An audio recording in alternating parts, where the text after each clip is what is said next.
you're ready. I'm raising prejudicial question. Ang mangyayari nito, so, mas credible si Bryce kaysa Diskaya. Bakit gano'n? Why are you so protective of Diskaya? Why are you so protective? Nagmamadali daw po ako na mabigyan sila ng witness protection program. Yun po yung sinasabi ng batas eh. Pag hiningi nila with their consent, sapagkat nanganganib ang buhay niya, hindi ka magmamadali. Ilalagay ko po ba sa kamay ko ang kaligtasan ng mag-asawa na yun? Kinakailangang magsoli po sila ng mga nakulimpat nila, which to my mind is not correct. Paano mo sasabihin na magre-restitute ang isang tao? Meron na bang findings kung magkano i-restitute on how it can be restituted? Nag-a-apply pa lang eh. What is the reason behind the law? So that we can get justice, and justice can only be attained if there is restitution. So that is the principle behind all of these things that we are talking about now. Mr. Secretary, restitution will come after. It cannot be... Sir, it can come before or after, sir. It can come before. You cite the law that it come before. Yung Diskaya, to my mind, were the first to apply under the Witness Protection Program. Ang problema po doon, kung wala namang korte pa pong nagsasabi kung talagang sila'y nagnakaw o nakapagnakaw, sino pong magkukwenta noon? Problem is, ang sabi ng dating DOJ Secretary, ba hindi, kinakailangan isoli muna yung mga pinagnanakaw. So, paano ngayon siya mapuprocess if that was dangled? So, ang tinatanong ko nga sa inyo, hindi siya sinungaling. Kayo ang nagbigay na ng condition kasi. Did you agree that you restitute any money to the DOJ? Wala po kang maibibigay po. At saka... Yun na nga, because wala kang maibigay, hindi kanya ipoprocess under the Witness Protection Program. Is that not correct? So pinipili nyo yung gusto nyo i-process. Ngayon, kung ayaw ninyong bigyan sila ng protection under that law, kaya siguro umayaw na sila sa ICI. Mr. President, it is also coincidental that multiple news outlets revealed a damning link between Senator Marcoleta and the Diskayas. In one news story, a relative of Senator Marcoleta was said to hold a directorship at Stronghold Incorporated and Milestone Guarantee insurance companies that provided bonds for contractors owned by the flood control king and queen, Curly and Sara Diskaya, at the center of a multi-billion peso flood control corruption scandal, raising conflict of interest questions in a high-profile Senate probe. Hindi pa po dito nagtatapos ang pagbibida ni Senator Marcoleta. Noong September 25, 2025, nagpresenta si Senator Marcoleta ng surprise witness sa katauhan ni Mr. Orly Gutesa. As chairman, I did not raise any objection to members like him introducing surprise witnesses during the proceedings at that time, as long as it can help in unearthing the truth behind the flood control mess, including and most importantly, exposing the masterminds if evidence warrants. Gayunpaman, hindi pa man tapos ang araw, pumalag na sa media ang sinasabing nakapirma sa notary public na si Attorney Pechi Espera. Nakalaunan ay naging kasalanan ko pa din sa paningin ni Senator Marcoleta. Hindi po ang Senado ang nag-iimbestiga at nagbigay ng hatol na forged ang notaryo ni Gutesa. Mismong ang Branch 18 ng Regional Trial Court ng Manila ang nag-imbestiga. Independent yon sa Senado. Sa halip na tanggapin, galit pa sa resulta ng kaso dahil hindi naaayon sa gusto niyang kalalabasan ng investigasyon. Asal bida talaga. Ang matindi pa, nanakot pa na magsasampa ng kaso laban sa judge at abogado. Again, style bida. Pa-victim effect pa po masyado na parang bida sa pelikula. Mr. President, ang kwento pa, ako daw ang nagpapahiwatig na tinuturuan o kinocoach niya si Gutesa sa bahaging ito ng pagdinig. Mr. President, sa obserbasyon ng napakaraming nanonood, tila baga tinuturuan niya kung anong pahina. Page 20 nga daw ang basahin. Sa kamalasan niya, nagkataon na putol pala ang kopya ng affidavit ni Gutesa. Kung todo, tinayuan pa niya para ibigay ang kanyang kopya na parang bida sa eksena. Nakalimutan yata ni Senator Marcoleta na naka-live TV coverage ang pagdinig. Kaya walang pakundangan at walang kahihiyan sa inasal niya. Kaya nga kitang-kita, pati si Henry Alcantara tawang-tawa. Nakalimot din sandali na hindi pa siya state witness nung nag-testify si Gutesa. Let us watch the actual video dahil baka sabihin na naman niya nag-splice kami ng video. Let's watch. Sabing basura. Ito, Merong napuputol sa binabasa mo eh. Huwag kang magmadali. Huwag kang magmadali. naputol na. Ulitin mo yung paragraph 20. Wala na akong, hindi ko makita na putol na siya.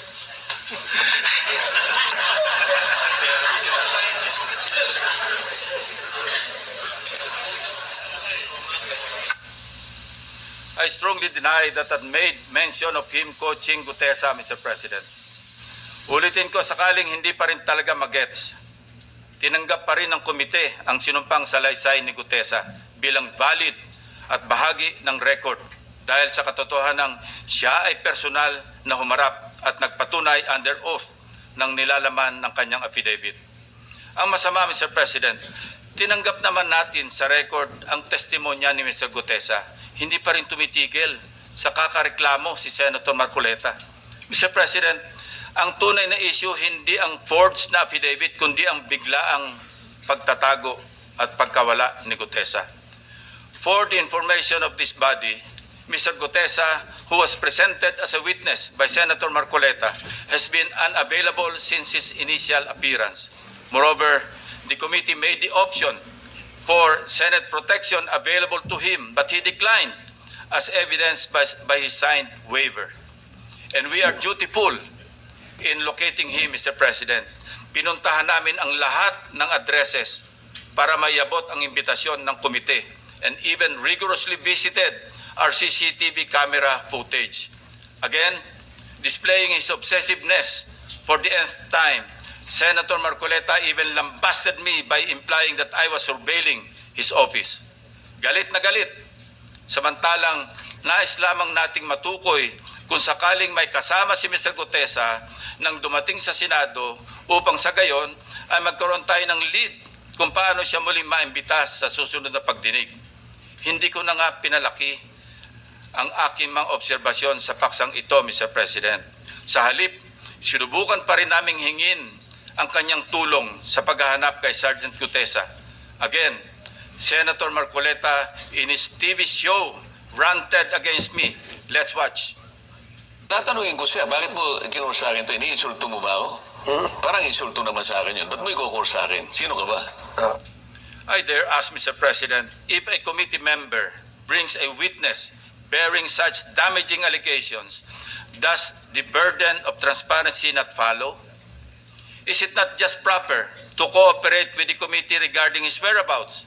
Why then does Senator Marcoleta find my position so offensive? On many occasions, Senator Marcoleta made statements that undermine the authority and collective integrity of the committee. Mukhang aabutin tayo hanggang bukas kung iisa-isahin ko pa lahat ang katakot-takot na pag-alipusta ni Senator Marcoleta sa komite na kinabibilangan din naman niya. He continued the same litany in his speech yesterday, Mr. President. Let me count and rebut it once and for all. 1. On the release of the minority report, tahasang pinagmamalaki ni Senator Marcoleta ang minority report for the lack of better term, he said, na kanyang nilabas noong December 10, 2025, na siya ring naging paksa ng kanyang litanya kahapon. For his information, I wish to underscore a part of Section 22 of the Senate Rules shown on the screen, which states that, and I quote, concurring and dissenting reports may likewise be made by the members who do not sign the majority report within 72 hours from the approval of the report. Napakalinaw naman po, Mr. President.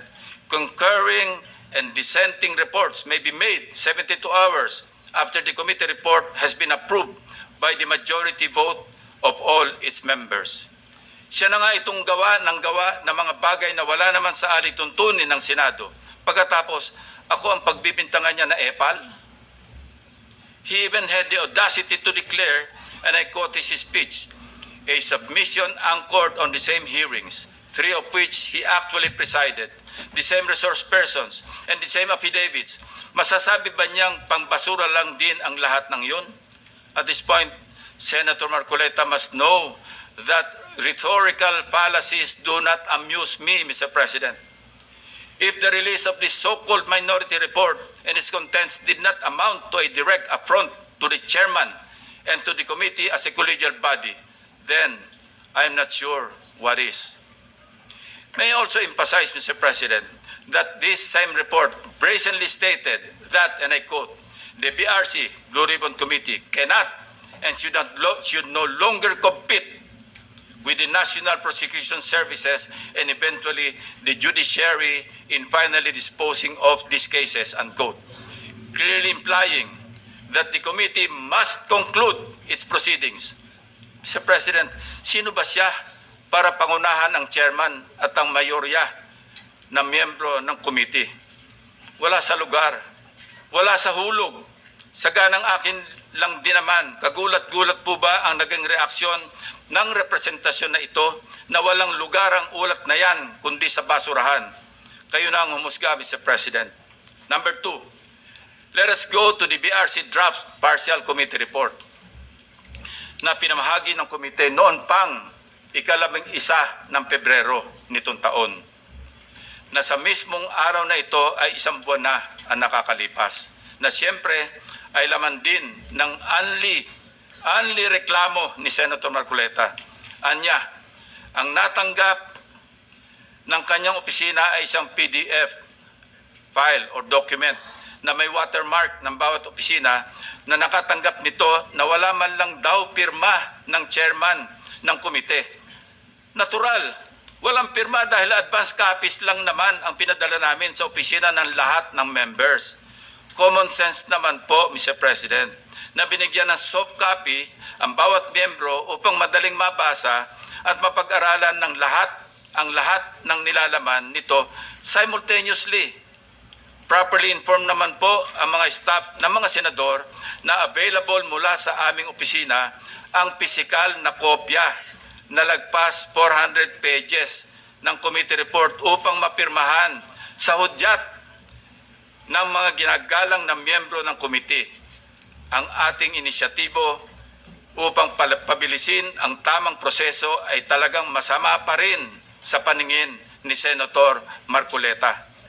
Tulad ng ginagawa din naman ng ibang miyembro ng komite, panay din ang follow-up namin sa kanyang opisina na kung nais na ba niyang pumirma sa printed copy ng report, kahit ay dissent remark ay wala siyang ginawa. Bakit ngayon ay maghahanap siya ng Blue Ribbon Committee report na nakatenga sa kanyang opisina noong 1 buwan pa? Incidentally, as of yesterday, only Senator Bam Aquino has affixed his signature on the partial committee report. It goes without saying that I respect each and every member's decision when they will sign the report, if at all. What I despise is Senator Marcoleta's audacity to lie about his inability to sign the same by citing an untruthful reason for not signing, Mr. President. Number 3, pinipilit niya rin na ilabas ko ang listahan ng 67 contractors. He said in his speech, and I quote, in his press release dated August 10, 2025, posted on the Senate website, the BRC chairman disclosed that House members called him and that he had a list of 67 congressmen who are contractors. Yet, he did not summon them to any BRC hearing. Why did he not name them to be fair to the rest of the members of the House of Representatives? Ito po ang tunay na splice, Mr. President. Kung babasahin lang po ni Ginoong Marcoleta ang susunod na sentence, malinaw na malinaw po. Ito, and I'd like to paraphrase, Lacson clarified that he merely asked a congressman friend from the lower house and that, again, I quote, I chuckled and said, I don't have a list. Ulitin ko po, noon at hanggang ngayon, kahit ipagpilitan at isplice ng kung sino, wala akong listahan at wala akong sinasabing may hawak akong listahan ng mga tinuguroang contractors. Wala akong pangalan. Alam mo yung 67 na contractors na naging congressmen or yung congressmen contractors, nakuha ko yan sa isang member ng House noong kasisimula pa lamang ng 19th Congress 2022. Number 4, madiin din po ang pag-question ni Senator Marcoleta sa interparliamentary courtesy. He said, and I quote, "This doctrine, Mr. President, which is not even part of our rules, is not absolute." And then he added, "If anything, those who occupy the highest offices in the government must be the first to answer, not the last to be asked," unquote. Senator Marcoleta even mentioned, again, and I quote, "The members of Congress have no immunity from investigation, subpoena, or public scrutiny," unquote.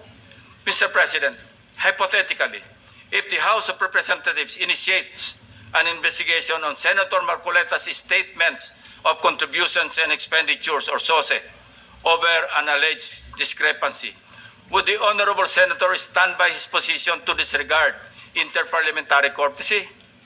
If his former colleagues were to issue a subpoena, a show cause order, or even a warrant of arrest, would he still argue about the relevance of interparliamentary courtesy? Ito po ang tunay na hypothetical question, Mr. President.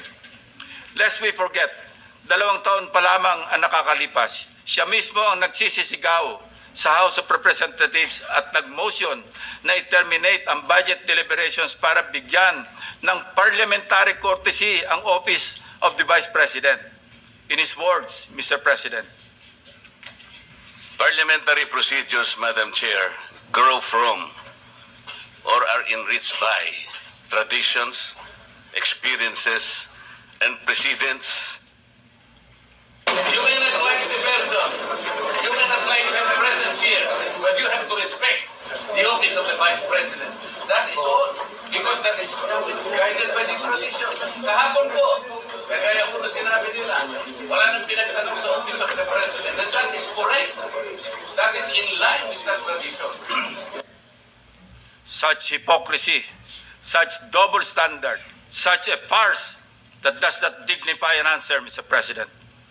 Incidentally, since I mentioned this SOSE case with the COMELEC in violation of the Omnibus Election Code, kung ninanais ko lamang na ipahamak siya, ay naghain na sana po ako ng Senate resolution calling for an inquiry in aid of legislation para ipatawag ang mga COMELEC officials upang ipaliwanag bakit masyadong delayed ang usaping ito.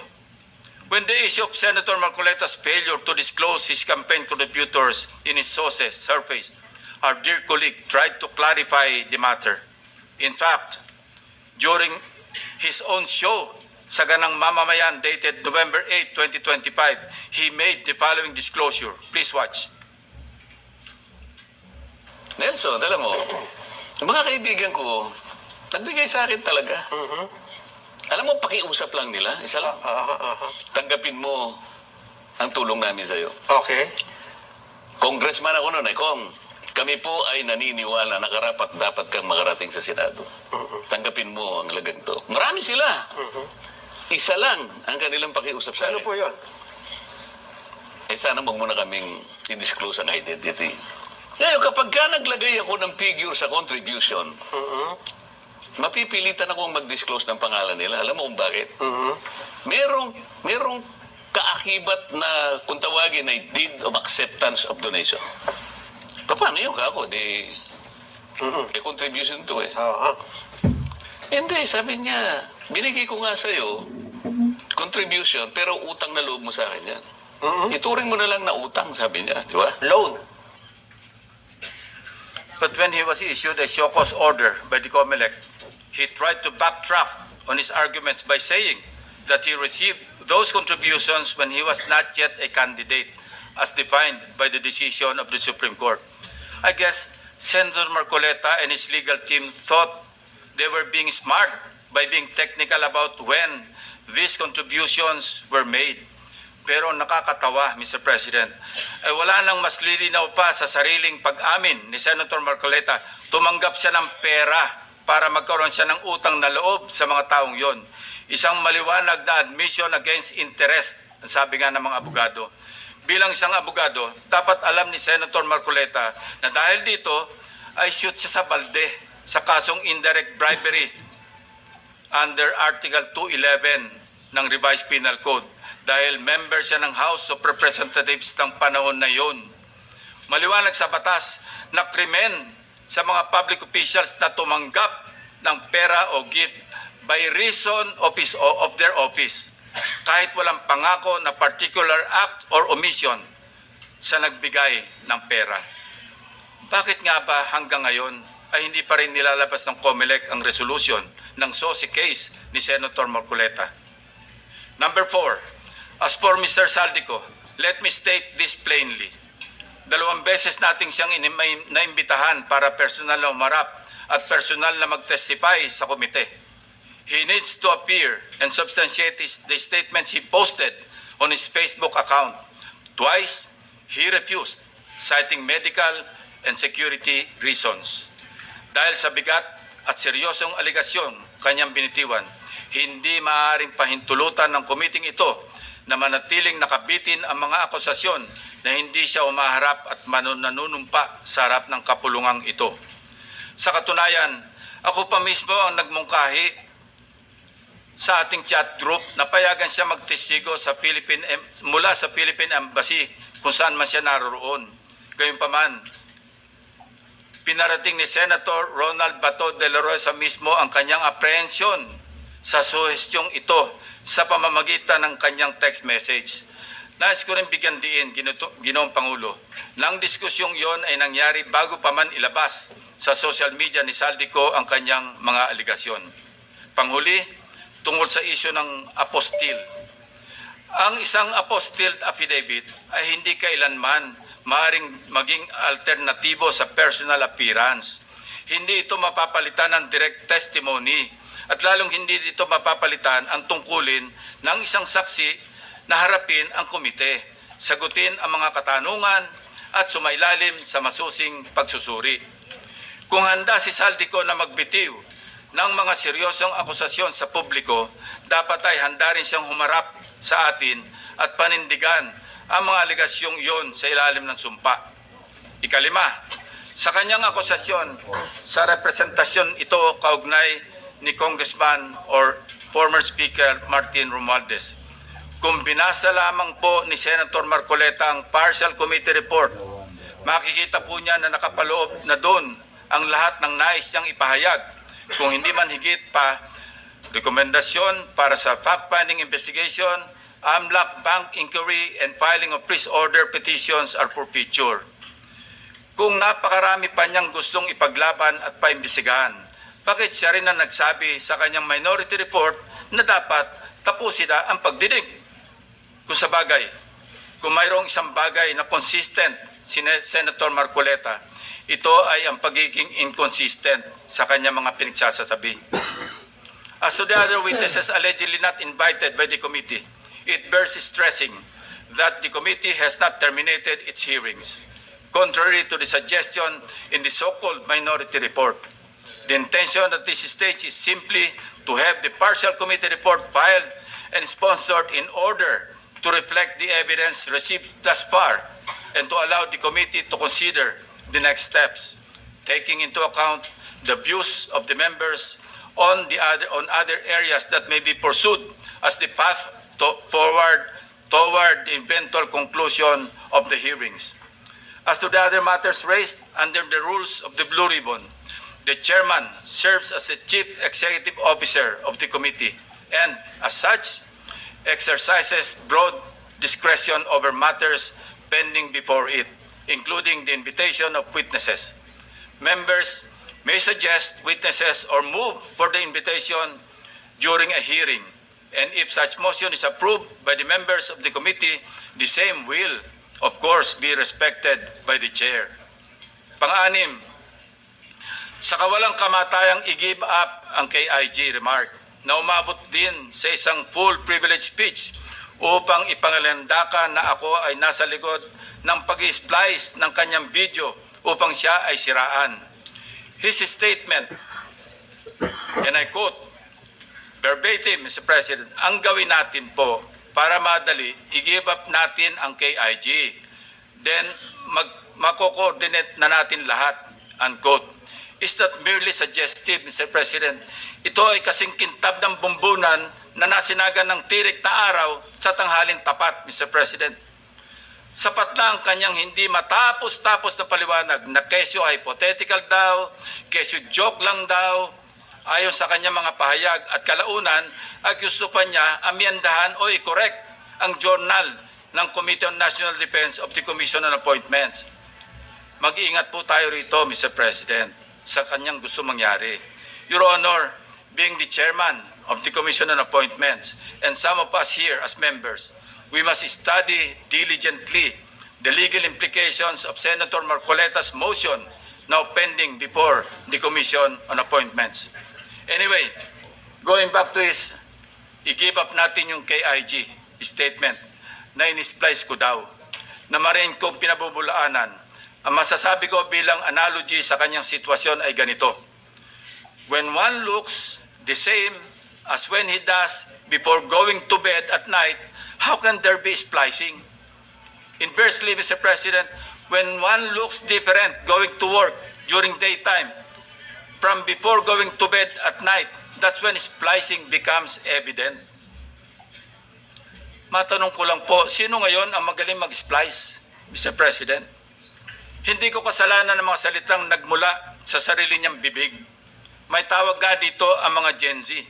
Classic case of gaslighting.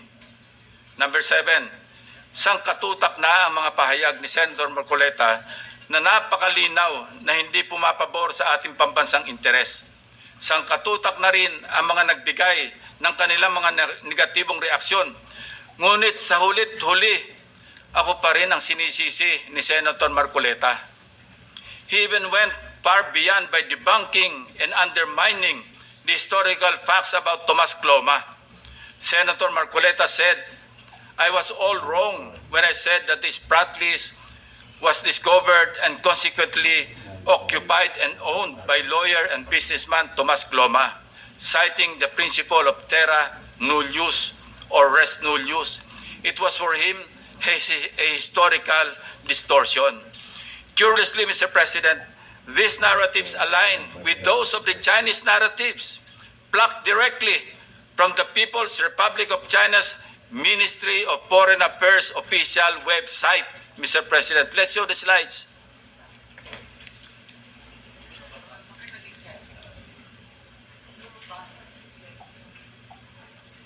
Ayan po, kita-kita natin kung anong sinabi ng website ng Ministry of Foreign Affairs ng People's Republic of China. Yan din ang kanya sinasabi.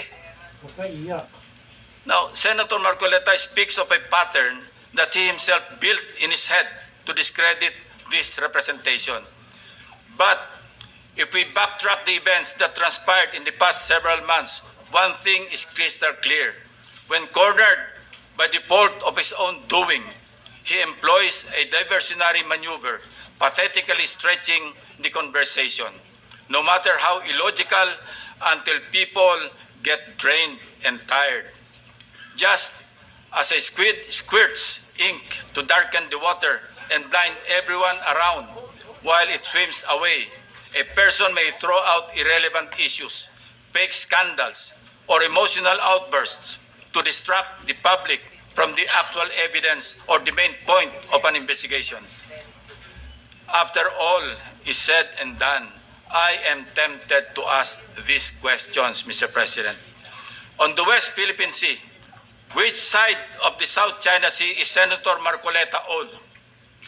On the anomalous graft-ridden flood control projects, is Senator Marcoleta for the Discayas or the people of the Philippines?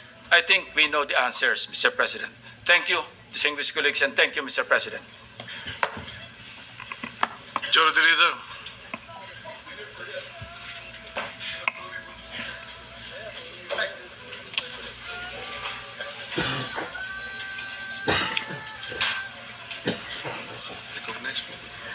Majority Leader, are you... Is it interpellation, Your Honor? I'd like to ask the gentleman from Pampanga, Tarlac, is he standing up to wish to interpellate the Senator Marcoleta, what is the gentleman pleasure? from Cavite? You're recognized. What is the Thank you, pleasure? Mr. President. Seeking the floor. Unang-una, ako po yung nagtataka, Ginoong Pangulo, pagka po pala si Senator Ping Lacson ang magdi-deliver ng privilege speech, wala pa po tayong nate-take up na kahit ano. Siya pala ay masyadong special dito sa chamber natin. Kasi po, pagka kami, lalong-lalo na ako, minsan patatapusin na lahat muna. Aabot po ng halos alas 7 hanggang alas 8 ng gabi. Kaya kung minsan po, pag ako nagdi-deliver ng speech, wala na si Senator Lacson. Ganun po pala siya ka-importante. Majority Leader, I think you should answer that particular Yes, Mr. President, statement. yung privilege speeches, alam mo, dalawang linggo na lang po naiiwan with due respect to Senator Marcoleta. Talagang tinutulak natin yung legislation. Una, yung privilege speeches, we put always, and it's been a practice in the past, in the tail end of the discussions, because the privilege speeches can take up a lot of time. Yung nangyari po kasi kahapon, just a speech ni Senator Marcoleta, with due respect to the two sides, binanggit po niya yung pangalan ni Senator Lacson. So, it is obvious that Senator Lacson would like to respond. So, usually, when it is personal and collective privilege, especially when they're trying to defend themselves, kasi gusto mong i-defend sana ang sarili mo, binibigyan po natin ng pagkakataon. Ang senador na tumayo at any given point in time.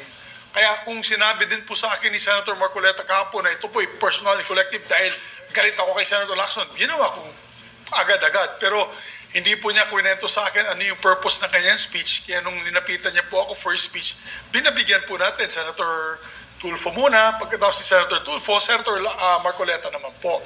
Pero yung laman po ng speech ni Senator Marcoleta ay binabanatan isang membro ng Senado. Obviously, that member of the Senate will stand and defend themselves. We have to give them priority. It goes for any member of the Senate, Mr. President. We will give that privilege to any member of the Senate. Thank you. All right, thank you. Sir President, ang sinasabi ko lamang po ay ngayon ko lang po na nakita ang ganitong special treatment.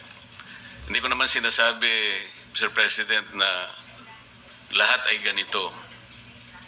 Kasi po yung yung una pa po bago ito, Mr. President, naalala ko, tinapos muna lahat po ng bisita, pati po yung mga galing sa Southeast Asian Games. At kahuli-hulian nga po, inabot po ako ng alas 8 ng gabi. Yun lamang po. Ngunit gusto ko pong makapagtanong sana sa ating ginagalang na Senator Ping Lacson kung siya po ay papayag. My pleasure, Mr. President.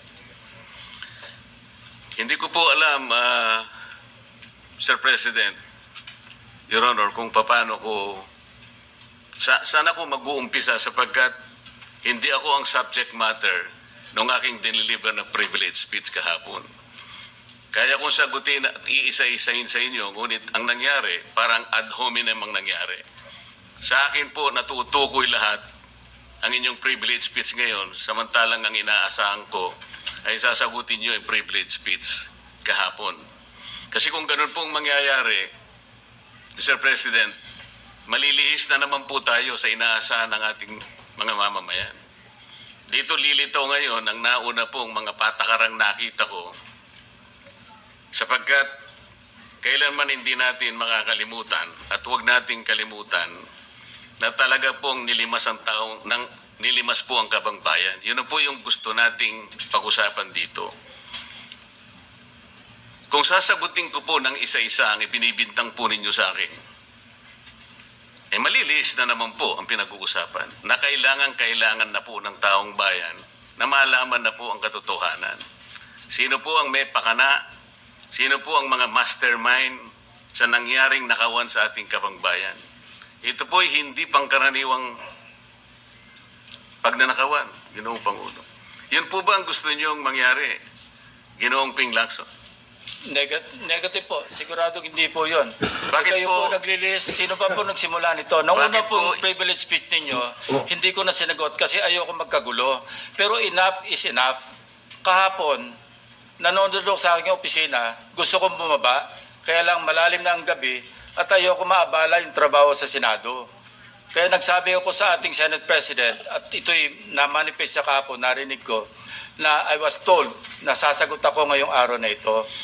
Wala pong gustong maglihis sa usaping flood control. Ako nga po, very passionate po ako dyan, mulat sa pool. Wala po kayo rito. Ako po'y talagang lumalaban sa korupsyon. Pagdating sa national budget, pagdating sa lahat ng usapin, hindi nyo po matatawaran ang aking hangarin, maituwid ang lahat ng katiwalian dito sa ating bansa dahil hindi po tayo muusad. Pero enough is enough. Patuloy po kayo sa pag-atake sa akin. Balikan nyo po, res ipsa loquitur. Andyan po lahat eh. Wala po ko inimbento. Salita nyo po lahat yan eh.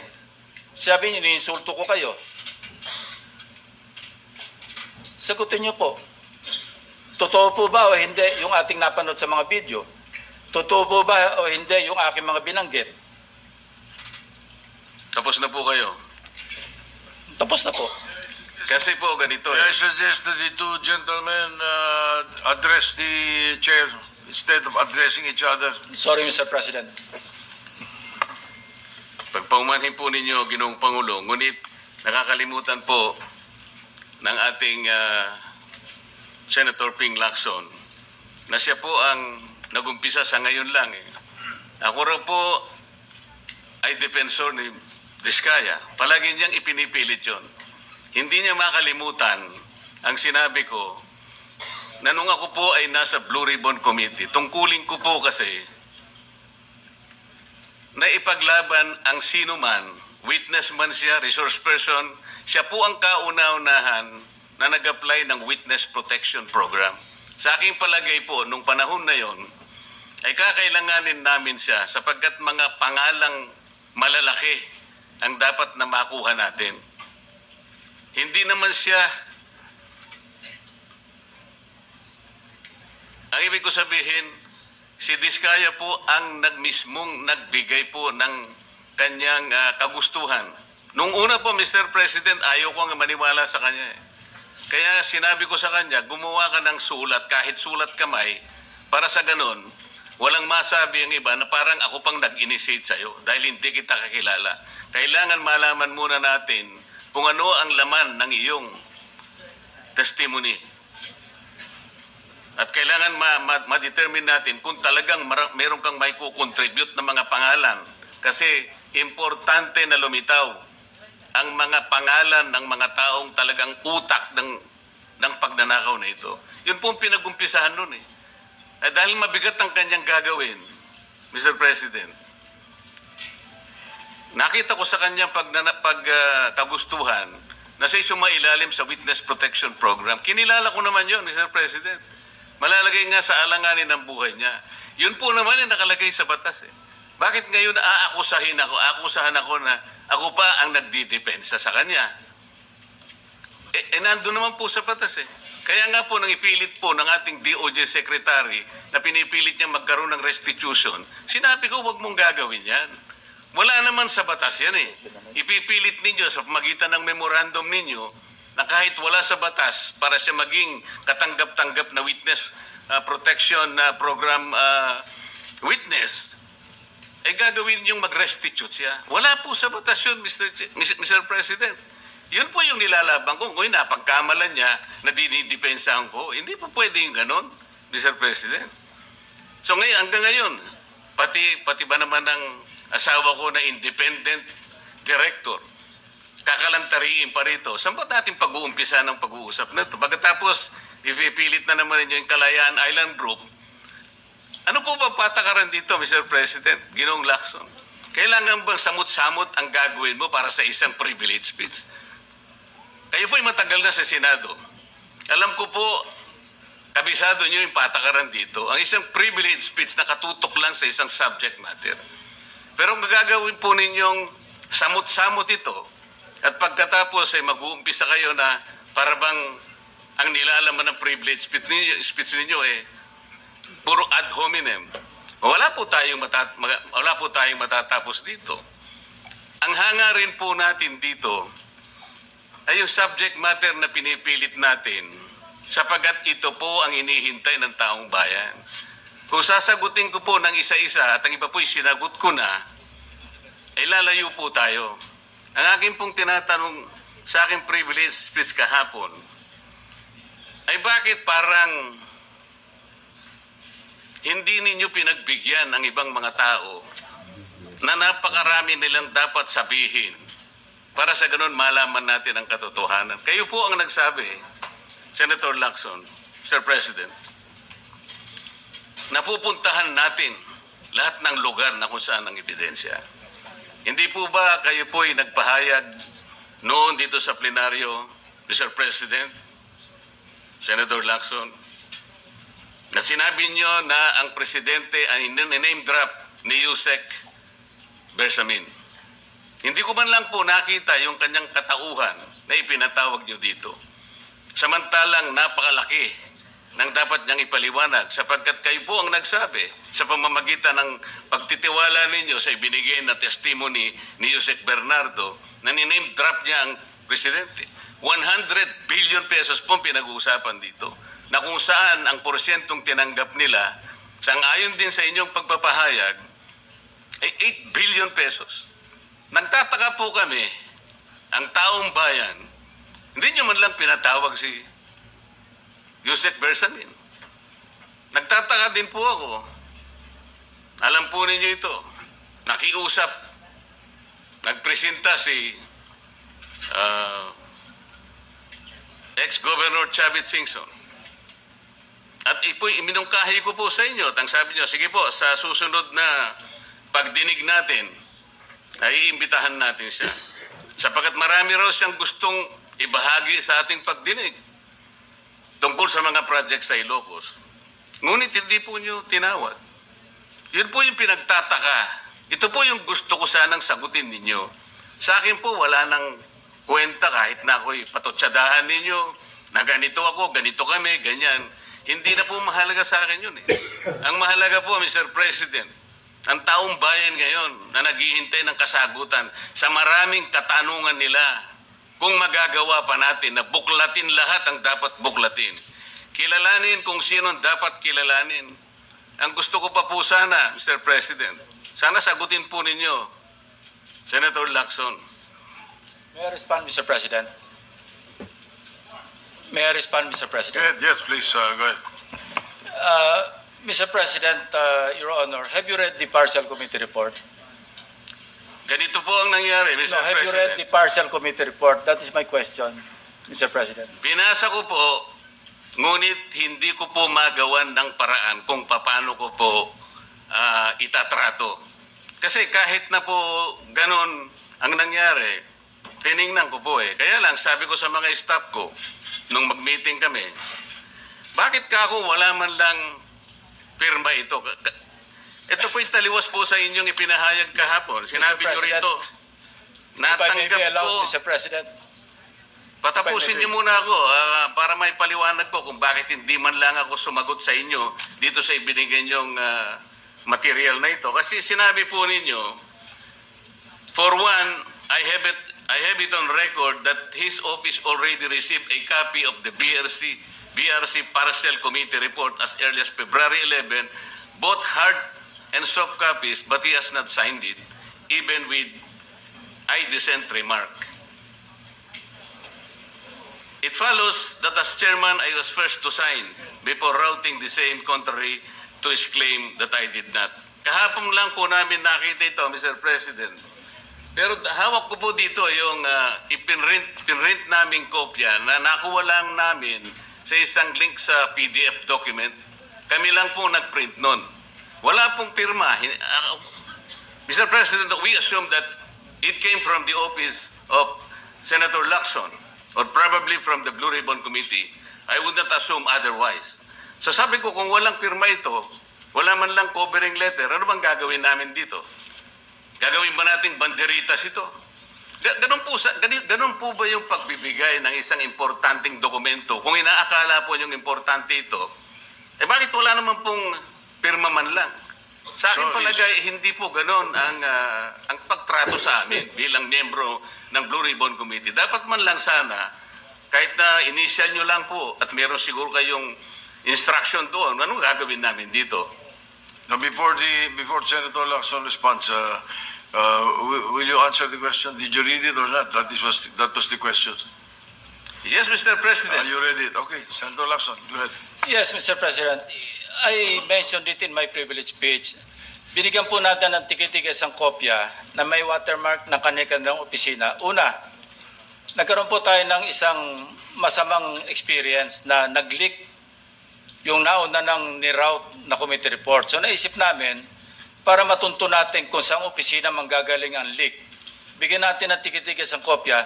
Hindi po talaga pipirmahan nyo kasi advance copy po yun eh. Nasabihan po namin ang kanilang mga staff na kapag ready na sila na pumirma at nabasa nila, hudyatan nila kami, ipapadala namin yung physical or yung hard copy. Nandun po yung signature page, nakapirma po ako doon. Hindi ko po pwedeng ikalat yon nang wala akong pirma kasi ako yung chairman. Hindi niyo po narinig yung aking paliwanag sa aking privilege speech na talagang walang pirma yung aming ikinalat sa bawat miyembro. Dahil yon para lang mapabilis kasi 400 pages po. Alam ko magtatagal mabasa. So para simultaneously, isipin niyo po Mr. President, kung isang kopya lamang yon na aking igagala sa 17 o 20 miyembro ng Blue Ribbon Committee, isang taon po baka hindi pa tapos mabasa. So gumawa kami ng nag-devise po kami na isang pamamaraan para simultaneously, sabay-sabay nila mabasa with the advice to their staff na kapag nabasa na at ready ng pumirma, sabihan kami, dadali namin yung kopya na mayroong signature page at sa kanila pipirmahan. Katunayan kahapon po si Senator Bam Aquino. Binigyan namin sa kanya yung may signature page at pumirma siya.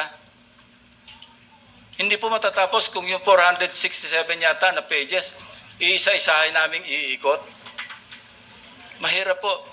Gumawa na nga kami ng paraan para matakil na sa floor, ma-defend ko, at makapag forward tayo na tulad ng binanggit ko sa aking privilege speech, simula na tayo uli ng mga panibagong pagdinig. Ngayon, sinabi po ni Senator Marcoleta na bakit hindi inimbitahan si Undersecretary Bersamin. Kaya ko po tinanong, kung nabasa niya na yung report, kung meron po siya may ipakita sa akin doon sa committee report o doon sa TSN, doon sa minutes ng pagdinig na nabanggit ang pangalan ni Undersecretary Bersamin. Bukas na bukas din po o bigyan natin 3-day notice rule. Tatawag po ako ng pagdinig, ipapatawag natin si Undersecretary Bersamin. Ang binabanggit niya po yung aking interpellation sa DBCC na kung saan si Undersecretary Bernardo gumawa ng personal na sulat kay Pangulong Bongbong Marcos. At sinasabi niya doon na ito yung mga personalidad na alam niya, na naalala niya na merong allocable at kung ano-ano pa. Wala po sa Blue Ribbon Committee minutes yun. Sa labas po yan sa plenaryo, sa DPCC, sa National Budget Deliberation.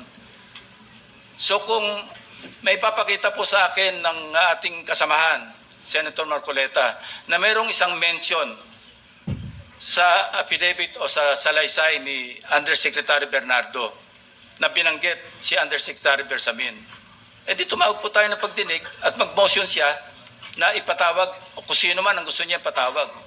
Ngayon, si Governor Chavit Singson, wala naman pong paliwanag. Ano po yung ite-testify? Konektado po ba sa issue at hand, which is the flood control projects? Kung konektado po, sana sumulat po siya sa chairman at sinabi niya, ito yung lalamanin ng ite-testify o ito yung naka-attach yung draft affidavit ni Governor Chavit Singson. Sino naman ako para tumanggi na ipatawag kung sino man yung resource person? Nagpadala nga siya ng surprise witness, siya lang nakakaalam eh. Hindi ko po inawat eh. Mr. President. No, sandali po, hindi pa ako tapos. At nung hinanap kong pilit, pinagtanong ko yung mga addresses, lahat ng mga kakilala ni Gutesa. At inalam po namin sa pamamagitan ng CCTV footage. Baka naman merong sumalubong o merong kasama na pwede natin matunton kung nasan si Gutesa. Ganun po kasi ang aking pagnanais na talagang get to the bottom of this issue. Pero bigla po nawala eh. Ano po magagawa ko? Mr. President, wala nga pong nakasulat dun sa transcript tungkol nga po dun sa binanggit niya sa plenary na pangalang Adrian Bersamin. Paano nga pong mababanggit doon, Mr. President, hindi nga niya pinatawag eh. Samantalang dapat niyang ipatawag, siya mismo ang nag-highlight. Isip-isipin po ninyo, nagawa po ni Senator Lacson na isama sa plenary debates ng ating 2026 budget. Ganun ka-importante ang bahagi na yon, Mr. President. Hindi ba dapat ipinahayag mo yun eh? Malaking bagay yun. Ibinulgar mo pa nga eh. There are 2 public officials I will reveal this morning. Ganun lang. Ba't hindi mo pinatawag? Kung pinatawag mo yun, malinaw na malinaw, nalagay sana sa transcript. Ganun lang naman ang ibig sabihin eh. Sa mga tweet, iniwasan po, Mr. President, para hindi malagay sa transcript. Pagkatapos ikakatwiran po ninyo, kung nasa transcript, di sana pinatawag ko. Baligtad po ang ginawa ninyo, Mr. President. Katulad din po sa 30 Nara Street sa South Forbes. Ilan po yung binanggit ng mga tao doon? Hindi ko po sinasabing totoo yun, pero for purposes of the inquiry and investigation, kung talagang ganun, kalawak ang inyong pananaw, dahil pati nga po yung pagpunta ni Gutese, pati CCTV po pinakita ninyo. And dami po sana ang pagkakataon na nakita sana lahat ng mga binanggit ni Saldico na mga ginamit na sasakyan. Makikita doon sa pagitan ng alas 9 hanggang alas 10 ng umaga. Tawagin natin yung kung sino man yung security agency doon. Pero hindi po ninyo ginawa. Pero sasabihin po natin, you wanted to emphasize one point. Kung nasaan ang ebidensya, ay talagang pupuntahan natin. Kayo po ang inconsistent eh. Pagkatapos ako ang sasabihin ninyong inconsistent. Ang dami po eh. Nakiusap ako na, sabi nga natin, ang dami pong tumuturo sa pangalan ni Martin Romualdez. Inimbita po ninyo, hindi dumating, nakiusap ako, naimbitahan uli, ang sabi po ninyo sa pamagitan ng inyong interview, ay kung pupunta siya rito, welcome. Kung hindi siya pupunta, wala tayong magagawa because of interparliamentary courtesy. Mr. President, hindi po karaniwang pagnanakaw ang nangyari sa kasaysayan ng ating bansa. Hindi po ba ninyo naiisip, mismong kabang bayan ang tumagilid, pagkatapos magtatago kayo sa prinsipyo o doktrina ng interparliamentary courtesy? Kung ako po ang chairman ng Blue Ribbon Committee, Mr. Chair, Mr. President, hindi ko po igagalang interparliamentary immunity sapagkat ang pinag-uusapan dito interes ng mamamayan. Huwag po tayong magtago kung saan-saan. Sinabi po ninyo, Mr. President, Senator Lacson, yung Apostille Convention. Hindi ba pinahayag po ninyo sa isang pag-i-interview ninyo na kung si Saldico lamang ay makakuha ng isang subscribe statement, kahit sa Zoom lang, ipatatawag namin siya? Bakit hindi po ganun ang ginawa ninyo? Pwede naman siyang mag-Zoom pagkatapos na magkaroon ng Apostille sworn statement. Bakit hindi po ninyo ginawa? Meron naman pong Zoom eh. Natatakot yung tao. Nanganganib ang kanyang buhay. At palagay ko naman, nanganganib nga talaga. Iintay pa po ninyo na humarap sa inyo. Pwede naman ang Zoom eh. Kung talagang gusto nyong tuntunin ang lahat ng mga ebidensya na dapat nating puntahan. Ito po yung pinupunto ng aking privilege speech kahapon eh. Hindi ko nga po alam na kapag ako po ang magdi-deliver ng privilege speech, Mr. President, palagi po kayong nawawala kasi nga nasa bandang huli na po ako eh. Pero kung talagang gusto nyo lamang, alam nyo naman nasa agenda po natin kung sino po ang tatayo para mag-deliver ng privilege speech eh. Ayaw ko pong isipin na sinasadya ninyo. Ngunit narinig naman po ninyo eh. Mr. President, pagkatapos isasama yung Kalayaan Island Group, ano po ba talaga pinag-uusapan natin dito? Yung kapakanan ng bayan, pinipilit po nyong pinagtatanggol ko ang China. Sa March 12 po, Mr. President, Senator Lacson, sana po may panahon kayo sapagkat ipinatawag ko sa magitan ng isang resolution at ito po ay alam na ni Senator Erwin. Pinatawag ko po ang NAMRIA, pinatawag ko po ang Philippine Coast Guard, Philippine Navy, ang DFA, Pinatawag ko rin po si Justice Carpio at saka yung professor sa UP. At kung sino man po ang interesado, pero once and for all, malaman po natin dito kung sino ang sinungaling, kung sino ang makatsina, kung sino ang naggagaling-galingan at nagpapanggap na expert in international law. Sana po, Senator Lacson, nandun po kayo. Mr. President, may we hear from the chairman of the Foreign Relations Committee because his name was mentioned. May I just confirm if indeed he will call for a hearing and invite those people mentioned, Mr. President? With due respect. Well, as requested, if you would like to respond, Senator Erwin Tulfo. Thank you, Mr. Chair. This morning, I have received a letter from the Department of Foreign Affairs citing that they cannot attend, including NAMRIA, Mr. Chair, and we have already written to the various chiefs of staff of the members of the Committee on Foreign Affairs. They cited, including NAMRIA, that they cannot attend because of the fact that it is a matter of national security, Mr. President. And I also have a copy that will be sent to your office, Mr. President. The reason given by NAMRIA, the Armed Forces of the Philippines, and the Department of Foreign Affairs, Mr. President. In other words, Mr. President, the gentleman from Pampanga and Tarlac is confirming something that is not confirmed. Mr. President, that is too much of a statement. Kausap ko pa lamang ang chairman at kaming dalawa po nagkakausap at niremind pa nga ako yung mga nakarang araw na March 12, okay ka na. So, ang sabi ko sa kanya, ito po ang dapat nating maimbitahan. Bakit naman po nagkaroon ng issue sa national security ang pagdinig tungkol sa usapin sa West Philippine Sea? Mr. President? Ito na naman po ba ay patakaran para ilihis na naman? Hindi po pag-uusapan dito kung ano-ano mang klaseng teritoryo pag-uusapan dito. Ang pag-uusapan lang natin ay yung masigalot na pinalalaki nila at hindi nila maintindihan na walang kamatay ang West Philippine Sea. Nakalagay po kasi sa Administrative Order number 29, dated 2012, Mr. President. 14 na taon nang nakararaan, minanduhan mismo ang NAMRIA at ang DFA na mag-submit ng mapa at mga charts sa opisina ng United Nations General as UN Secretary General at inotify ang lahat ng international organizations katulad ng IHO. Ano po bang ibig sabihin nun, Mr. President? Alam po ba ito ni Senator Lacson, yung Administrative Order number 29? This is something between the chairman of the Foreign Relations Committee and the gentleman from Tarlac and Pampanga, Mr. President. Hindi po, tinatanong ko po kayo. No, kasi, I don't know Administrative Order number 29.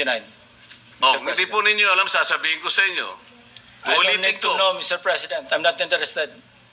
Hindi po kayo interesado sa isang bagay na napaka-importante sa ating bansa? Hanggang ngayon, hindi ma-drawing ang West Philippine Sea. Hindi kayo interesado? Hindi po ko rin interesado sa sinasabi ninyo. Maring hindi po kayo sinasabi interesado sa sinasabi ko. No, Ngunit ang sasabihin ko, interesado ang buong Pilipinas. Sapagkat ito, dito nakasalalay po kung sino nagsasabi ng totoo.